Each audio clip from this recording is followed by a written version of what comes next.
From the National Newsroom of the Canadian Press, I'm Karen Rebo. Some Air Canada flights that were scheduled to take off today will be cancelled, and more will be cancelled tomorrow as the airline braces for a work stoppage this weekend. The union that represents 10,000 Air Canada flight attendants is poised to strike at 1 a.m. Saturday, and the airline plans to lock them out at around the same time. Canadian Press reporter Rob Westgate says a new collective agreement that could stop this chaos is nowhere in sight. And for that reason, the airline is calling for government-directed arbitration. While the federal government has not yet indicated whether it will intervene in the dispute, Federal Jobs Minister Patty Hajdu said in a statement on Tuesday that she encourages both parties to stay at the table until a deal is found. Customers whose flights are canceled will be eligible for a full refund. A punishing Chinese tariff of nearly 76% on Canadian canola seed is set to come into force today.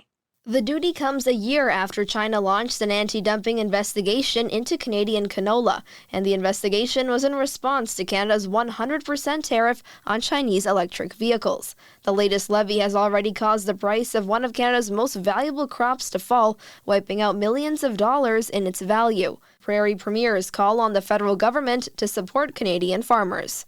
Naira Ahmed, The Canadian Press.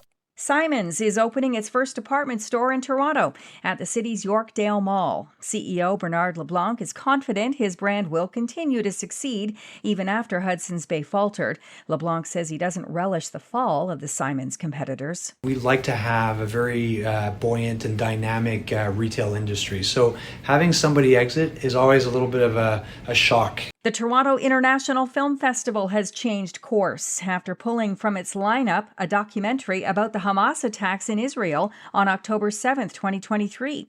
In a statement last night, TIFF CEO Cameron Bailey said next month's festival would work with filmmaker Barry Averich to find a way to screen the film. Bailey denied allegations that its previous decision to disinvite the film, The Road Between Us, The Ultimate Rescue, was a case of censorship. And Taylor Swift spilled the beans last night, joining boyfriend Travis Kelce for the first time on his New Heights podcast that he does with his brother. Swift talked at length about her new album, The Life of a Showgirl, out October 3rd.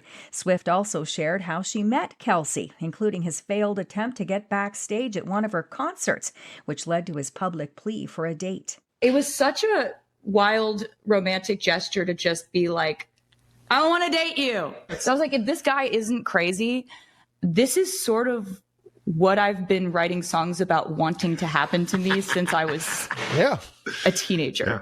Swift also shared that her dad had quintuple bypass surgery this summer. This is the Canadian Press.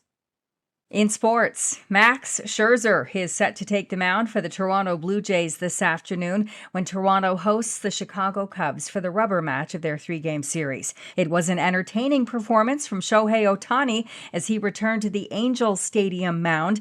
The two-way superstar pitched his first pitching appearance in Anaheim since he left the Angels nearly 2 years ago. Ohtani also staked himself to an early lead by tripling and scoring as the Dodgers' leadoff hitter. The Dodgers lost, though, 6-5. An upset in soccer's Canadian Championship semifinals. Vancouver FC topped Atletico Ottawa 3-1 in the first leg of their 2-game series last night. The other semifinal saw Forge draw MLS Soccer's Vancouver Whitecaps 2-2 in their opener. The Vancouver Whitecaps are set to introduce their newest star today. German attacking midfielder Thomas Muller landed in the city yesterday, a week after signing with the Major League Soccer club. From the Canadian Press, I'm Karen Rebo. Thanks for listening. Don't forget to follow and subscribe. For more of today's top stories, visit thecanadianpressnews.ca.